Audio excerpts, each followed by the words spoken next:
Joe Piscopo Show on AM 970. The Answer. Joe Piscopo on the radio. Happy Monday. Well, look at this. October 5th already. 5 minutes after 9 o'clock, New York time. Thanks for listening around the country. We appreciate Australia listens, Israel listens, and we love having you with us on AM970theanswer.com. Honored to have you with us, actually, and honored always to have you with us around the virtual kitchen table that we gather around every single morning. And, you know, Stephen Greer is the guy. Dr. Stephen Greer has been so knowledgeable and so helpful and to you and I trying to figure out how we could contain the virus. He's had all the answers from day one. So we wanted to check with him this morning to see about the president and his road to recovery. Dr. Stephen, welcome back to the show, man. Always great to have you with us, Stephen Greer. How you doing this morning, sir? Hey, I'm just great. How are you guys doing? Good. We're good. We're just, hopeful that the president, he looks good, Dr. Greer, right? Yes. So when I first saw the first video he posted, I think, what was that, Saturday, he clearly looked sick to me. He sounded sick, looked sick. And then within like 12 hours or less of getting these meds, his course turned around. That's how fast they can work. And so he looked much better on the next video. And so I'd be shocked if he does not leave the hospital in the next hour or so. And so when he went, and Doc, I've learned so much from you, man. I got to tell you something, Dr. Greer. Did he take the hydroxychloroquine? I know he took it at one point. Was that part of this treatment this time around, do you know? They didn't mention it, so I doubt it was, but that's because they were giving him stronger stuff. So on a different scenario, you or me might want to take it, but this was much different. He was the president. He was in the White House. They went straight to the top shelf stuff, remdesivir, and then this experimental Regeneron drug that doesn't even have a name yet. Which is synthetic antibodies, and yeah. You know what? And you're a Wall Street analyst, sir, which is interesting. We just had Hillary Kramer on, and she said, and I bought Regeneron. They're just exploding. It's great. Do you know what's in that cocktail that they gave the president, Dr. Greer? Yeah, it's two different to get more shots on goal. Two different antibodies targeting the little spike protein on the coronavirus. And they're smaller antibodies instead of larger molecules, so that means you might be able to inhale them instead of getting an IV. So that's what he's got. It's funny, the drug doesn't have a name yet. It's just called, when it's an early experimental drug, they give it numbers like XYZ or whatever. It's just called Regeneron COVID or something. I think we should come up with a marketing name for it. How about Trumplasta? Or That's great.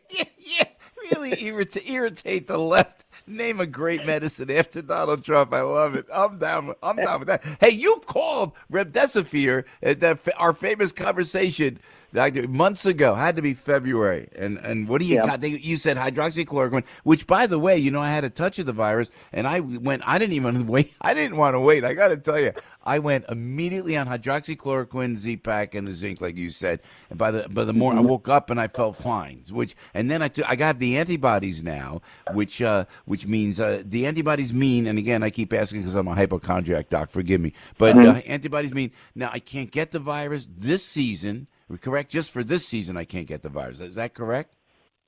Well, it's probably this same virus. You're probably immune to it for many years, and because there's no reason to think otherwise. That's how every other disease works. Why would this be different? So yes, if anyone tries to say, "Oh, you're not immune. You must wear a mask. Obey us," they're wrong. It's all politics. So yes, Trump, anybody who's had the disease is now immune. So yeah.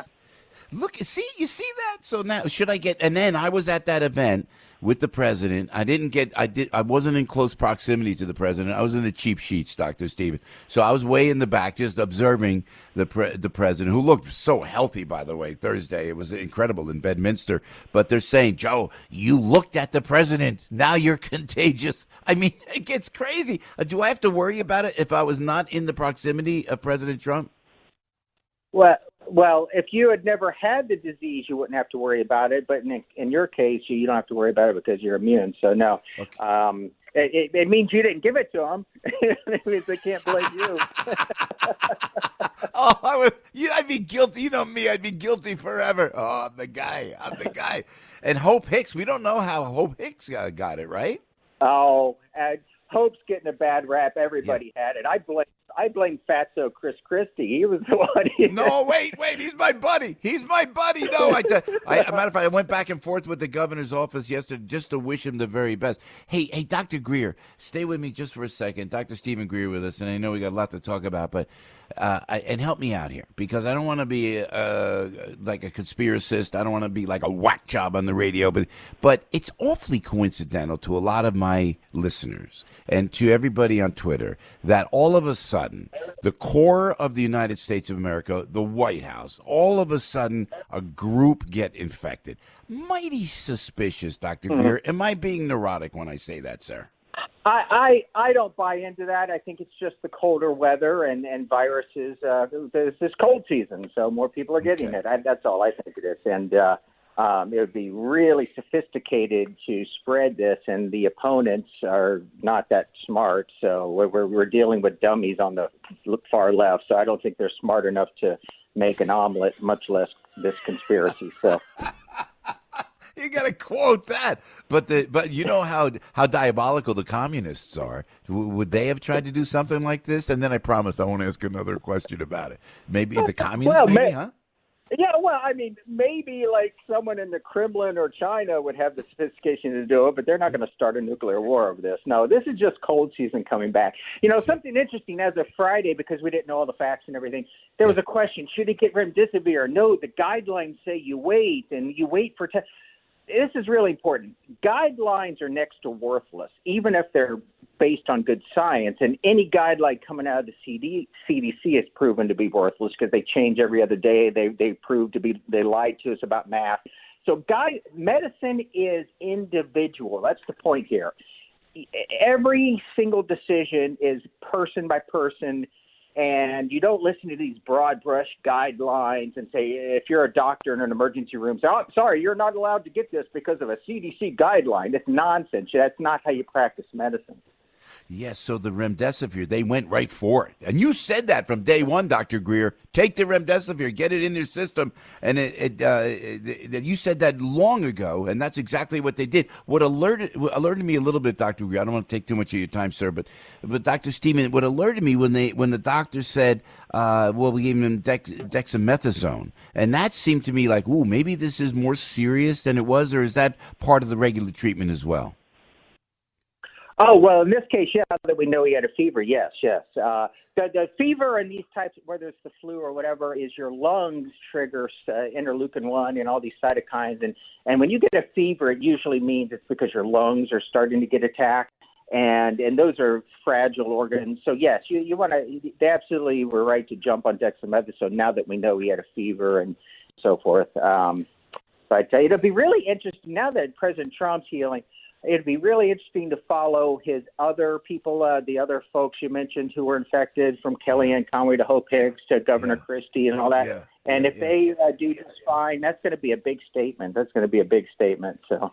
But your prognosis, just from what you're seeing, and I know you can't make a real prognosis, certainly over the radio or by watching on television, but President Trump won't slip back. Everybody, they're going to pick every negative angle they can, but he looks stronger than. And by the way, I saw him strong on Thursday. He got hit by the virus a couple of days. That's it. Now you think that he'll sustain this strength and come back to complete normal?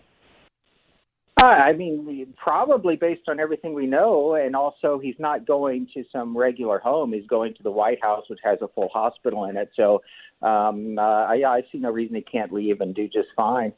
Yeah. And it's interesting is a little historical thing here is throughout history, ever since modern medicine and the 1800s and the Civil War, is major advances happened during the Civil War and World War I and more times of crises. And this time of crises has changed how we will forever approve and test drugs in the clinics and approve them.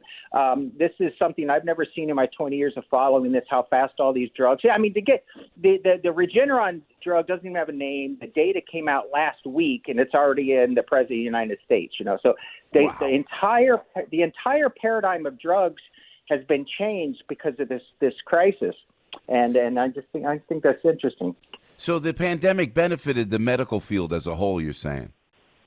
I think so in this aspect. I mean, all of these terrible wars have a silver lining that we learn how to amputate people less, or they won't die of gangrene, or we invent penicillin, or, all of these advances come from these urgent. Wow.